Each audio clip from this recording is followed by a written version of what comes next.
دیدید که در زندگی هستند نفرانی که میگویند که چی میخورم، از کجا میابم، چی کار میکنم، اینقدر غم میخورن.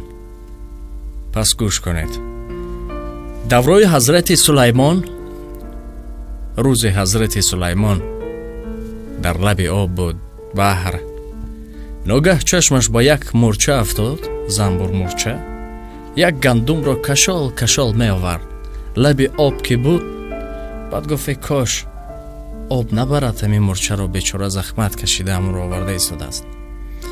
مدت نگذشت، ناگه یک قورباغه از داخل آب بر آمد، دهانش را باز کرد. مورچه وارد شد، دهانش را پوشید، خودش را داخل آب پرتافت.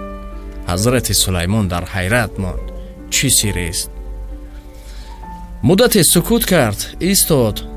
پس از چند دقیقه قورباغه برآمد، دهانش را باز کرد. مورچه برآمد، فرآمد و رفت. گفت ایستید. حضرت سلیمان زبان آنها را میدانست، با تمام ویها صحبت میکرد. پرسید که این چی سیری است؟ گفت در قعر همون دریا، یعنی هم پایان آب، یک خرسنگی است، در او یک کرمکی هست. گفت کرمک کور است و من مسئول هستم که هر روز یک گندم را آورده به همون کرمک برسانم.